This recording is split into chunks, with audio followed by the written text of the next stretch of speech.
Pemirsa, kelangkaan stok BBM di SPBU swasta tengah menjadi sorotan publik. Menanggapi hal itu, pemerintah berencana mewajibkan impor minyak dengan satu pintu melalui Pertamina.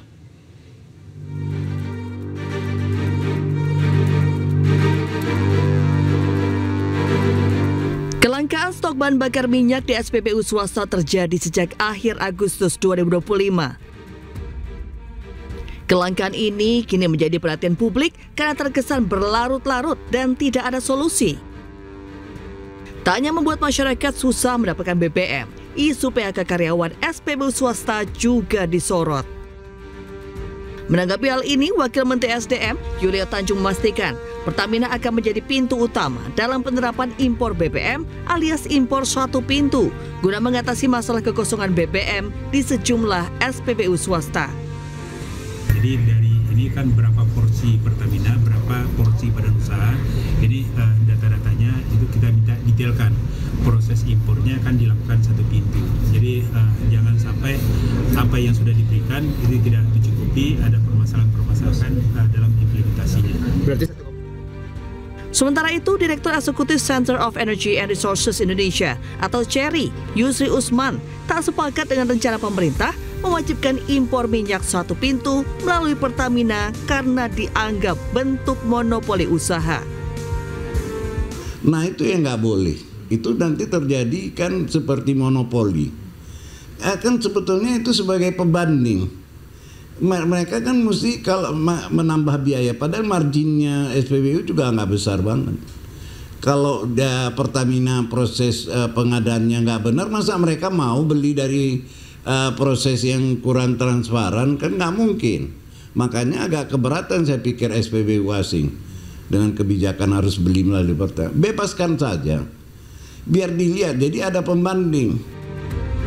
Dibutuhkan gerak cepat pemerintah mengatasi kelangkaan BBM di SPBU swasta agar tidak terjadi monopoli pasokan BBM oleh Pertamina. Meski masih bisa mengisi BBM di Pertamina, warga mengaku resah lantaran tidak punya pilihan SPBU.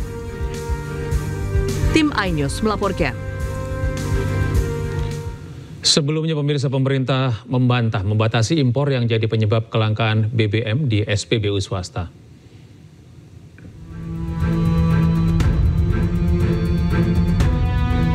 Pemerintah angkat bicara tentang kelangkaan BBM di SPBU milik swasta. Diduga kelangkaan stok BBM ini akibat stok milik SPBU swasta yang mulai kosong. Pihak swasta beranggapan kelangkaan stok akibat pemerintah membatasi kuota impor.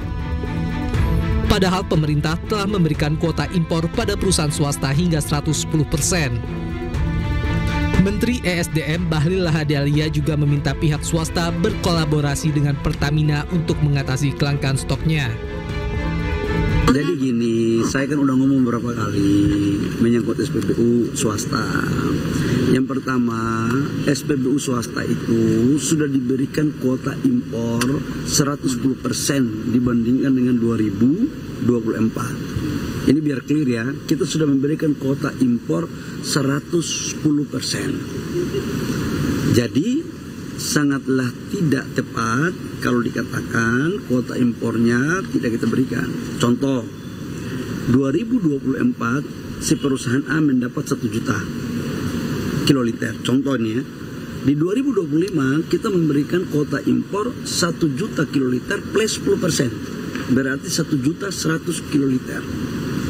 Nah, kalau masih ada kekurangan, kita minta untuk melakukan kolaborasi dengan Pertamina. Kenapa?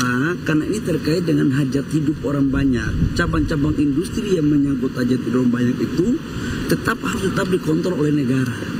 Supaya apa? Semuanya baik. Ya, gitu ya. Bagaimana Pak caranya Pak? Pekerja dari Shell dan lain sebagainya kan banyak yang dilakukan juga nih Pak. Sebenarnya mereka bisa melakukan kolaborasi dengan Pertamina. Dan kemarin saya sudah pimpin rapat dengan Pertamina dan wamen saya juga sudah pimpin rapat.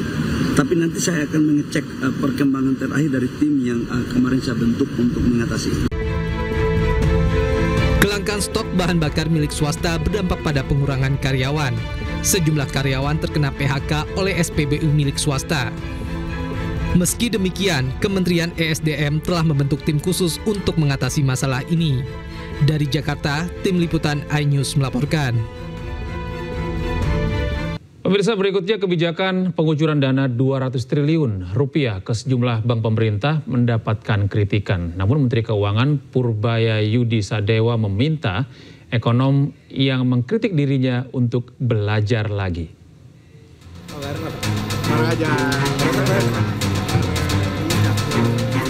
Menteri Keuangan Purbaya Yudi Sadewa menanggapi dugaan pelanggaran yang dilakukan dirinya dalam kucuran dana 200 triliun rupiah ke sejumlah bank pemerintah.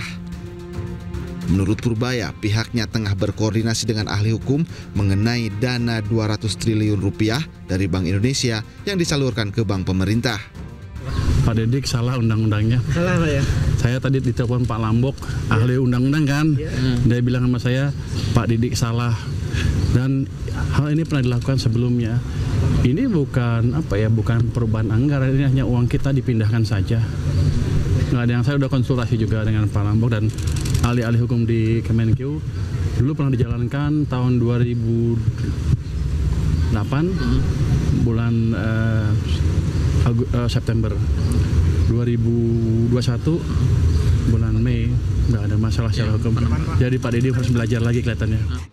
Sebelumnya ekonom sekaligus rektor Universitas Paramadina Didik Rahbini menilai kebijakan Menkeu dianggap spontan dan dianggap pelanggar keuangan negara dan Undang-Undang APBN yang didasarkan pada Undang-Undang Dasar 1945.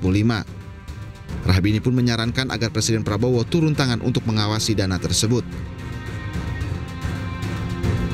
Menkeu Purbaya menjelaskan penyaluran dana 200 triliun ke bank ini untuk memacu pertumbuhan ekonomi. Adapun penyerapannya diserahkan ke Direktur Bank BUMN yang menerima. Lu ngomong ke Direktur Bank deh, dia udah pusing, aduh dikasih duit banyak nih, aduh.